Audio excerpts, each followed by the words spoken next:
A grande maioria das pessoas acredita que um ataque cardíaco sempre avisa antes de acontecer. Uma dor aguda no peito, falta de ar ou talvez uma dormência no braço. Mas a verdade clínica é muito mais dura.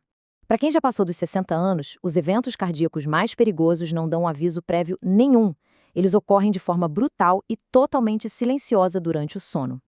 O que vamos expor nesta análise médica de extrema urgência não é apenas teoria. É a realidade biológica de falhas fatais que se constroem no escuro, desencadeadas por hábitos rotineiros que parecem inofensivos antes de deitar. Este é um alerta crítico para a proteção da vida.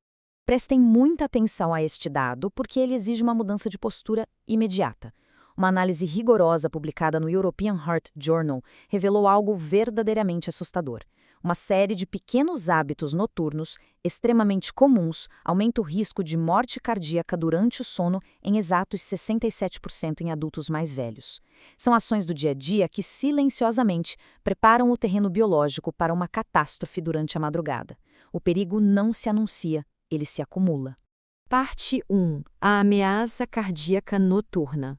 Para compreender exatamente por que a madrugada é uma janela tão letal, precisamos observar o organismo em dois estados biológicos completamente distintos. Durante o dia, o sistema cardiovascular possui mecanismos de defesa ativos. O corpo tolera o estresse e se adapta. No entanto, durante a noite, e especialmente após os 60 anos, o cenário muda drasticamente. O corpo passa a operar como uma espécie de equipe funcional reduzida. Os sinais hormonais que antes protegiam o coração enfraquecem, e os vasos sanguíneos tornam-se mais rígidos.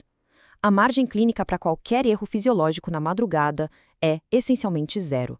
Parte 2. O impacto biológico oculto. Entendendo a extrema vulnerabilidade desse horário, vamos focar nos mecanismos severos acionados por hábitos ordinários. Um dos estresses mais perigosos e subestimados é a refeição pesada no final da noite. O processo digestivo exige um aumento colossal no fluxo sanguíneo. O coração é então forçado a bombear com muito mais força, elevando a pressão arterial em uma média alarmante de 22 pontos. Pense na gravidade disso. Enquanto o sistema cardíaco tenta desesperadamente entrar no modo de descanso e recuperação, ele é forçado a trabalhar em excesso para processar alimentos, sobrecarregando artérias já enrijecidas pela idade. Outro erro gravíssimo está diretamente ligado à viscosidade do sangue. Muitos idosos restringem a ingestão de líquidos à noite simplesmente para evitar idas ao banheiro. Essa desidratação intencional cria uma armadilha silenciosa. O sangue torna-se excessivamente espesso e pegajoso. Quando combinamos um fluido denso com um ritmo cardíaco naturalmente mais lento durante o sono, criamos as condições fisiológicas perfeitas para a formação de coágulos. É a receita exata para derrames matinais que poderiam ser totalmente evitados. Parte 3. Erros críticos de rotina.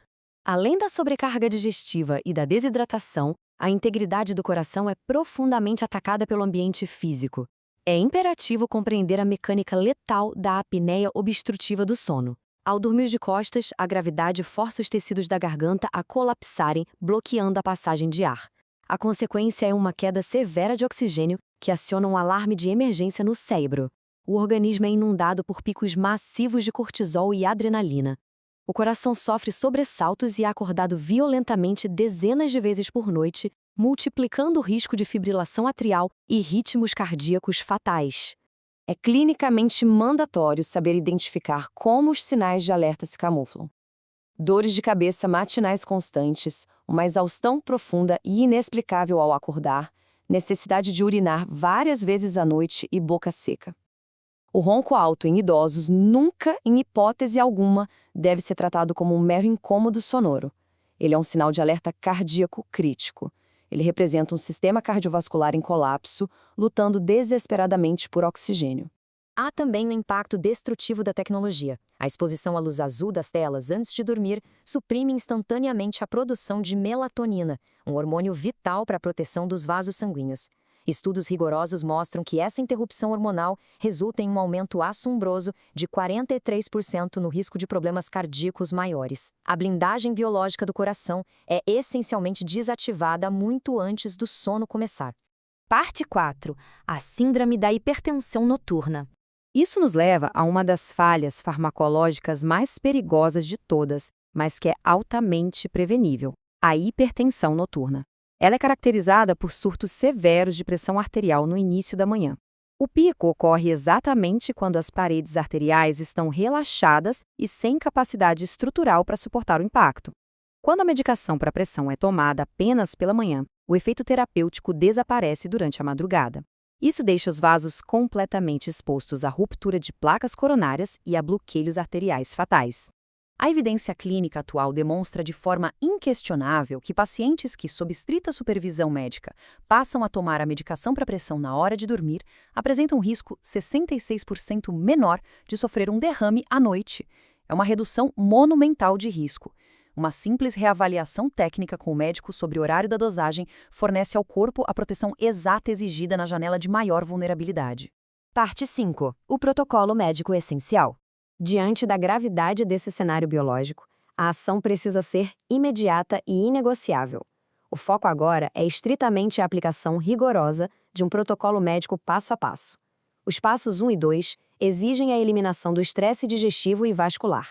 O jantar deve ser restrito a uma refeição leve, concluída impreterivelmente até as 19 horas. Em seguida, uma hidratação controlada e a dosagem dos medicamentos noturnos, sempre orientada pelo médico, garantem que a viscosidade do sangue não suba a níveis críticos e que a letal hipertensão matinal seja bloqueada pela raiz. O protocolo é então selado sistematicamente com espaços 3, 4 e 5 para erradicar os riscos ambientais e anatômicos. Toda exposição a telas iluminadas deve ser cortada até as 20 horas, preservando a ação antioxidante da melatonina. A temperatura do quarto precisa permanecer controlada entre 18 e 22 graus Celsius, evitando a vasoconstrição causada por extremos de temperatura. E, fundamentalmente, é necessário dormir de lado, a posição que protege a mecânica das vias aéreas e reduz a carga sobre o miocárdio. Como cirurgiões cardiovasculares veteranos costumam declarar de forma categórica, a avaliação formal da apneia do sono não é uma opção. Ela é uma parte fundamental e inseparável dos cuidados com o coração.